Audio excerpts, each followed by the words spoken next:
بسم اللہ الرحمن الرحیم الصلاۃ والسلام علیک یا رسول اللہ وعلی آلک و صحابک یا حبیب اللہ۔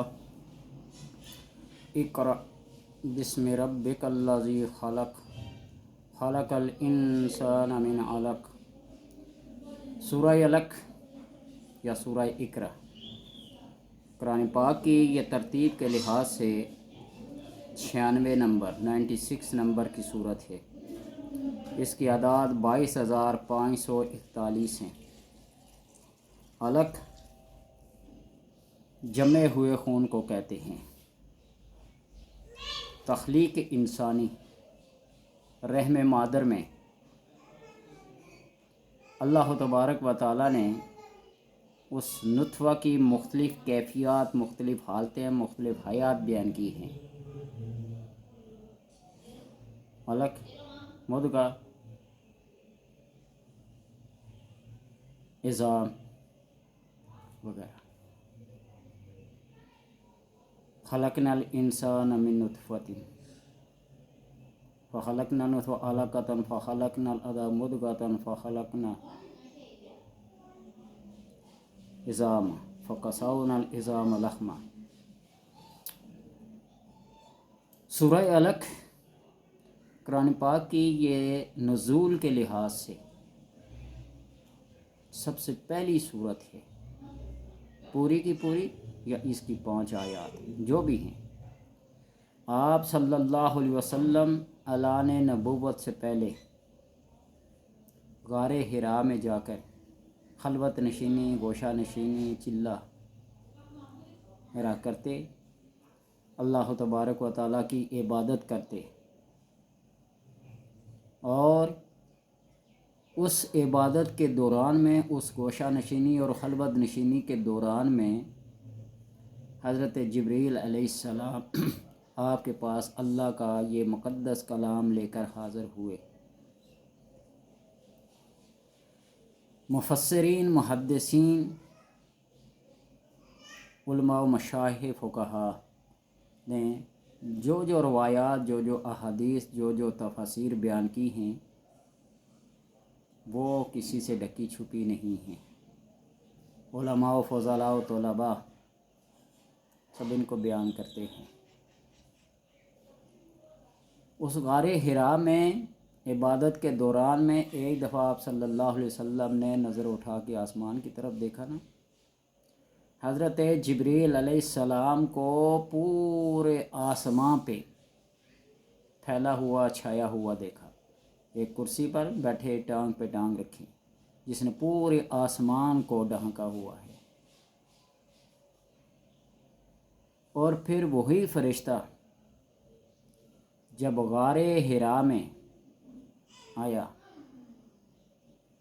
تو وہ غار حرا کی جگہ ان عشاق نے دیکھی ہوگی کہ اس کے اندر جانا کتنا مشکل ہے، وہاں بیٹھنا کتنا مشکل ہے، وہاں کھانے پینے کی چیز پہنچانا کتنا مشکل ہے۔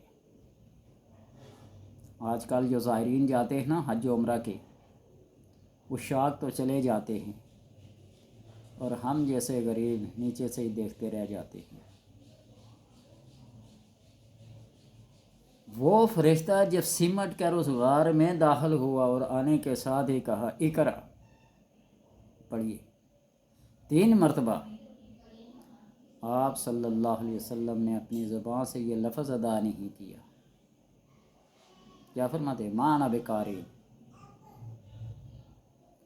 یہاں قارئین کے لفظ کے اوپر بھی بڑی تفصیل ہے، بڑی تمہید ہے، بڑی بحث ہے، لیکن وہاں اختلافی مسائل کی طرف میں جانا نہیں چاہتا۔ قارئین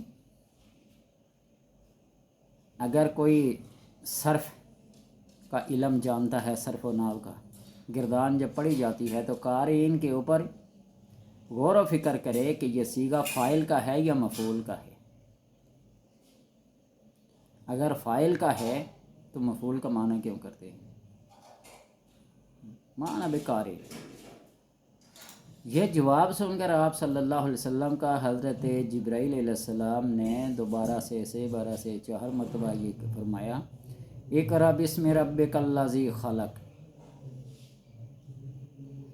آپ صلی اللہ علیہ وسلم نے پھر یہ روایات میں بھی آتا ہے کہ پانچوں کی پانچیاں آیات آپ کی زبان پہ جاری ہوگی، کیونکہ پہلے مطلق کہا جا رہا تھا اقرا پڑھیے، کیا پڑھوں؟ تفصیل اس میں نہیں ہے بسم ربک الذی میں، کیا پڑھو؟ مطلق چھوڑ دیا گیا۔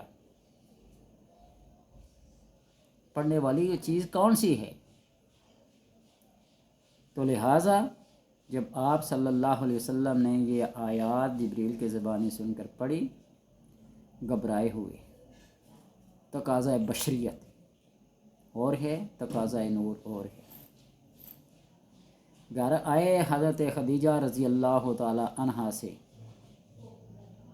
یہ سارا واقعہ بیان کیا اور یہ فرمایا زملونی زملونی۔ حضرت خدیجہ رضی اللہ تعالی عنہا وہ دانا اور بینا خاتون، اسلام کے نام پر تن من دہن اپنی ہر چیز قربان کر دی، قربان جی ایسی خاتون پہ۔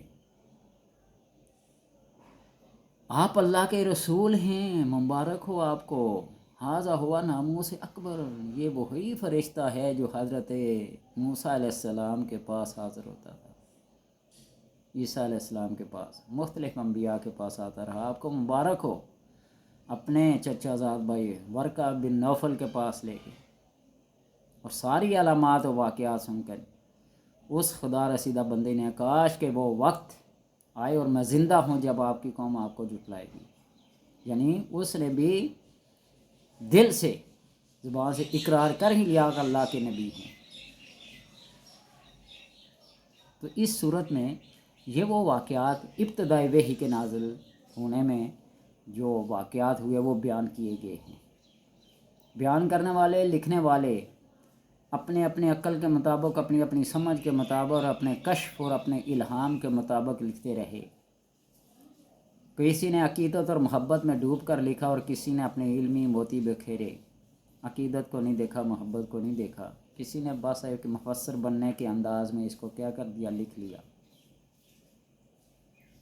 بہت سارے نقطے ہیں۔ اقرا بسم ربک الذی، رب کا لفظ استعمال کیوں کیا؟ اللہ کا بسم اللہ ہے جس طرح بسم اللہ الرحمن الرحیم ہے، ایسے کیوں نہیں ہے؟ اس میں ذات اور اس میں صفات دونوں میں کیا ہے فرق ہے؟ یہ بس اپنی جگہ۔ تو لہٰذا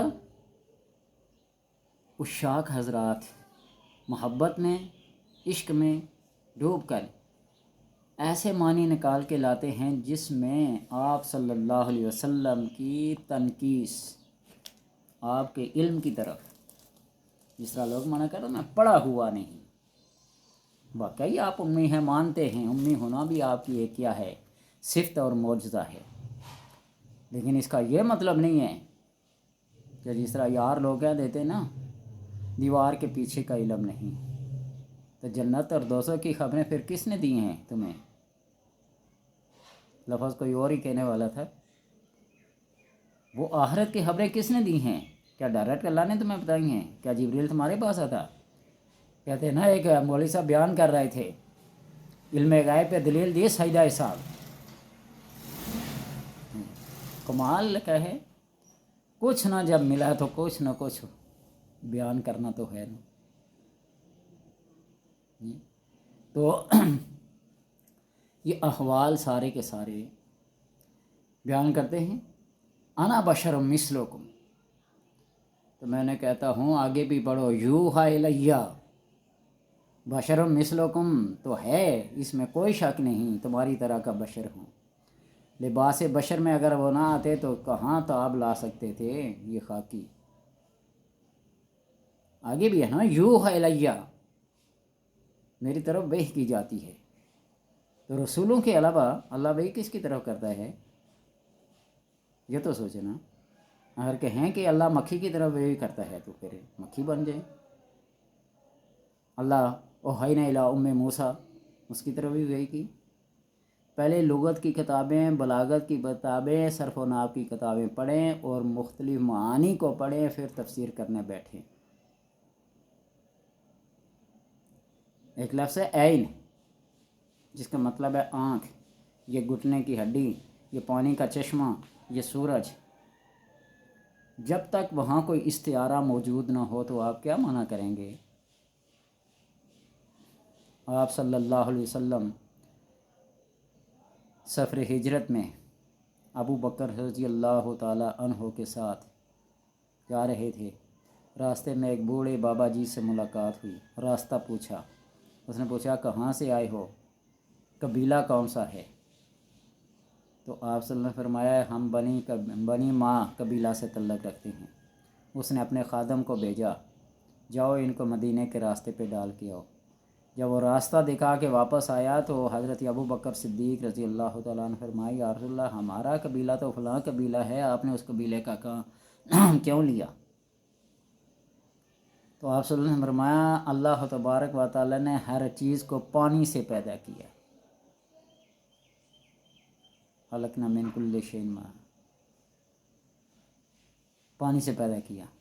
اس لفظ کو بلاغت فصاحت کی زبان میں توریہ کہتے ہیں، لفظ ہے کہ اس کے معانی کے ہی ہوں۔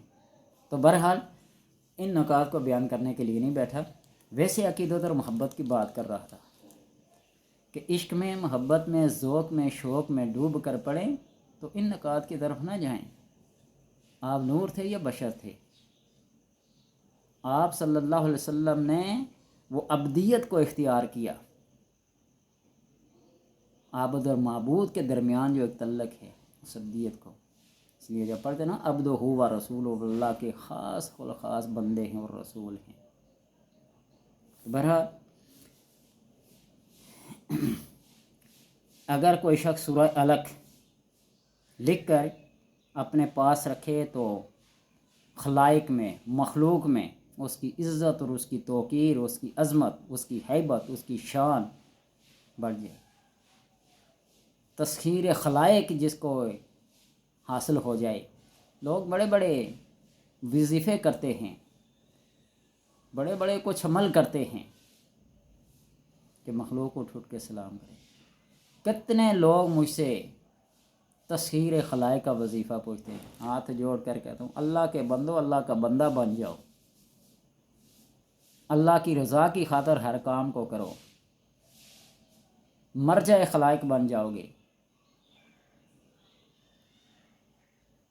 میں ایک مثال دیا کرتا ہوں، کتاب سے تعلق پیدا کرو نا، یہ کتاب بہترین دوست ہے، یہ کسی چیز کی محتاج نہیں ہے۔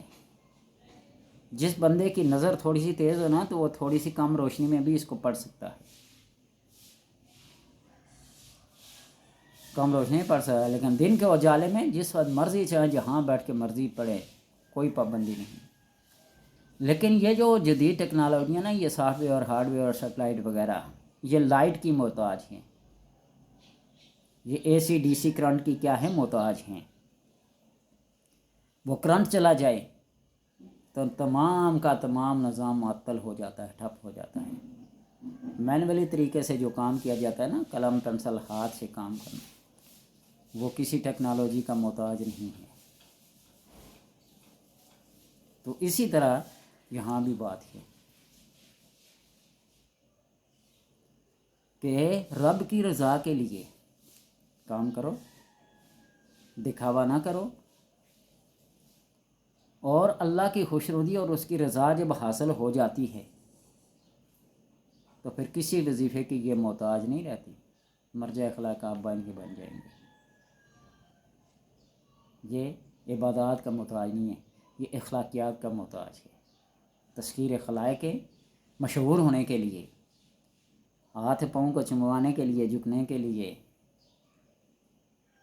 کسی وظیفے کی، تو میرے پاس آتے نا کہ وظیفہ بتاؤ، تو میں انہیں کہتا ہوں کہ تسخیر خلائق کے لیے کسی وظیفے کی احتیاجی نہیں ہے، محتاجی نہیں ہے۔ آپ اپنے آپ کو عاجز بنا دو، جاننے والے اور انجان کے لیے برابر بن جاؤ، ہر جان اور پہچان والے کو سلام کرو۔ آپ صلی اللہ علیہ وسلم نے پوچھا گیا نا کون سا اسلام بہتر ہے؟ ان یکروا السلام وتطعم الطعام، سلام کو پھیلاؤ اور بھوکوں کو کھانا کھلاؤ۔ سائل کی کیفیت کو دیکھ کر آپ جواب دیا کرتے تھے۔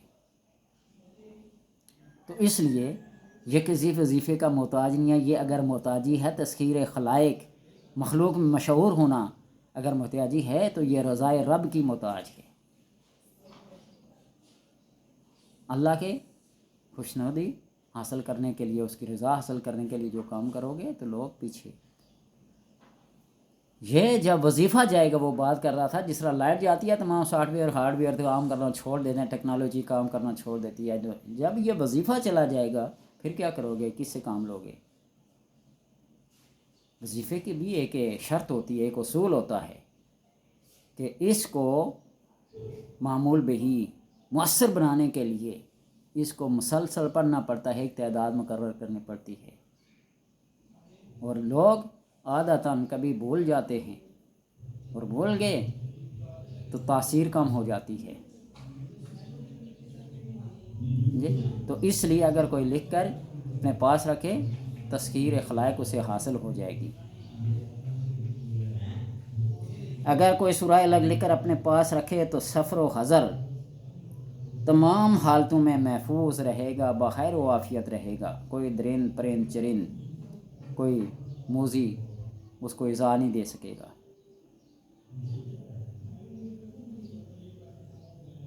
بحفاظت اپنے مسکن اپنے وطن واپس پہنچ جائے گا۔ اور اگر کوئی سورہ الگ کا نقش لکھ کر اپنی دکان میں لگا دے تو اس کے کاروبار میں برکت ہوگی، کے کاروبار میں برکت ہوگی۔ لیکن ادب ضروری ہے۔ آج ہمارا معمول یہ بن چکا ہے، قرآن کو ہاتھ لگاتے نہیں، خود زبان سے پڑھتے نہیں، بس کسی ٹیپ ریکارڈر پہ یا کسی موبائل پہ کسی سافٹ ویئر پہ چلا کے نا سن لیتے ہیں۔ اور وہ سننا بھی کیسا ہوتا ہے، ادھر دکان پہ جھاڑو لگ رہا ہوتا ہے، ادھر صفائی ٹاکی پونچھا لگ رہا ہوتا ہے، اور ادھر قرآن چل رہا ہوتا ہے۔ پھر وہاں خاک برکت آئے۔ کئی ایسے بڑے بڑے بندوں کو میں نے دیکھا ہے، بڑے بڑے سے مراد بڑے امیر ترین لوگوں کو دیکھا ہے، آج بھی رابطہ کرتے ہیں۔ میں نے کہتا ہوں یہ قرآن پڑھو، یہ قرآن پڑھے ہوئے نہیں ہے۔ قرآن اگر نہیں پڑھے ہوئے تو پھر کیا پڑھے ہو؟ قرآن کی تعلیم بنیادی تعلیم ہے۔ جس کو قرآن پڑھنا نہیں آتا وہ دنیا کی تعلیم کی آخری ڈگری لے کر پھرے، وہ صرف ڈگری ہے، وہ صرف کاغذ کا ٹکڑا ہے۔ میں نہیں کہتا کہ میں حافظ قرآن ہوں اس لیے یہ باتیں میں بیان کر رہا ہوں، اللہ کا کرم ہے، اس کا فضل ہے۔ آج مجھے لوگ لالچ دینے کے لیے بدر کی آفر کرتے ہیں، میری ویڈیو جہاں دیکھتے ہیں نا، آپ کی باتیں جی ایسی ہیں، ہم آپ کے لیے اتنے پیسے بھیجیں گے جی، آپ کا یہ ہو جائے گا جی، آپ کا وہ ہو جائے گا جی۔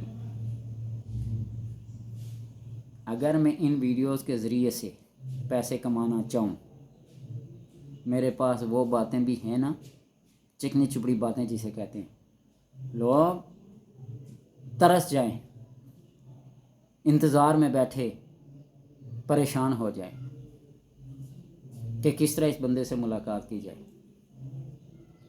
میں نے ایک آدمی کو دیکھا نا، ایک آدمی کو دیکھا ہے، وہ تیل جو گرم کر کے نا اس کے اندر پاؤں رکھ کے ایڑی رکھ کے دوسرے کو لات مارتے ہیں، بیماری چلی جاتی ہے۔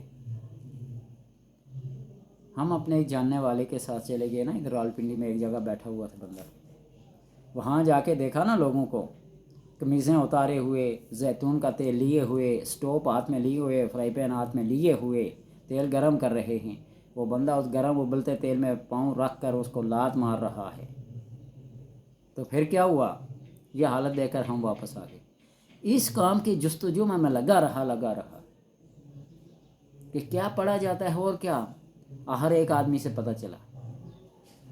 اس نے جب وہ طریقہ بتایا، پڑھائی بتائی، مختلف آدمی نے بتائی، لیکن جو بیٹھ کے عمل کرنے کا طریقہ بتایا، اصل چیز ہے وہ بیٹھ کر عمل کرنا، جس حیت میں جس پوزیشن میں بیٹھا جاتا ہے۔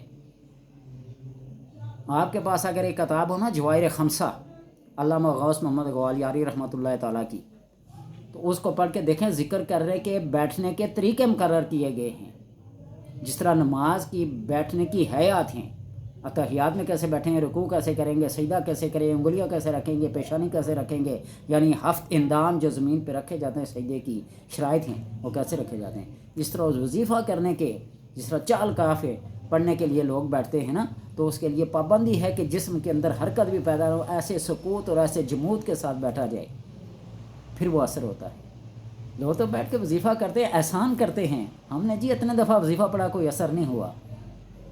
پہلے اپنی شرائط تو پوری کرو، پہلے اپنا وضو کا کمال تو دیکھا، وضو کیسے کرتے ہو، لباس کیسا پہنا ہے، نیت تمہاری کیا ہے۔ تو بات یہ ہے نا کہ اس حیت خاص پر جب بیٹھ کر کیا جاتا ہے، اور میں نے پھر اس کو کیا، میں نے پھر اس کو کیا اور آزمایا، اور اللہ گواہ ہے کہ پان تیل کو صحیح کڑکا کے، جس طرح پکوڑے کے لیے سموسے پکانے کے لیے تیل ابالا جاتا ہے ایسے، اس میں پھر ایڑی رکھی۔ میرے اپنے پنے میں بھی خامی تھی، قصور تھا، مجھے اس کڑکتے تیل میں سے ایک جس طرح سوئی چبھتی ہے نا، سوئی کے چبھنے سے تکلیف ہوئی، باقی پوری ایڑی رکھی، اس کے علاوہ ایک سوئی کے چبھنے سے کسی سمجھے تو تکلیف ہوئی، نہیں تو تیل تو ایڑی کو جلا کے اس کا ہڈی اور گوشت کو علیحدہ کر دیتا ہے، اور اس نے وہ طریقہ خاص بتایا۔ تو اس لیے میرے محترم، جو بھی عمل کریں اس کے طریقہ خاص کو پوچھیں، وہ کون سا خاص طریقہ ہے، وہ کون سا خاص وقت ہے۔ لوگ چلا کرنے کے لیے بیٹھتے ہیں نا، پڑھ کے حاصل کچھ نہیں ہوتا، اور پھر کیا کرتے ہیں، چھوڑ دیتے ہیں۔ وہ جب تک رجال الغیب کا خیال نہ رکھا ہے، رجال الغیب، تو اس وقت تک کامیابی نہیں ملتی۔ رجال الغیب وہ مردان خدا ہیں جو بندوں کی حفاظت کے لیے مامور کیے گئے ہیں۔ اللہ تبارک و تعالیٰ سے دعا ہے کہ توفیق دے عمل کی۔ یہ باتیں کبھی کبھی اس لیے بیان کرتا ہوں کہ لوگ بدظن ہو جاتے ہیں، جب پڑھ کے وظیفہ اس کو حاصل کچھ نہیں نہ ہوتا تو پھر باتیں کرنا شروع کر دیتے ہیں۔ باتیں نہ کریں، سیکھنے کے لیے آخری حد تک جائیں، نقطے تلاش کریں۔ اللہ تبارک و تعالیٰ توفیق دے۔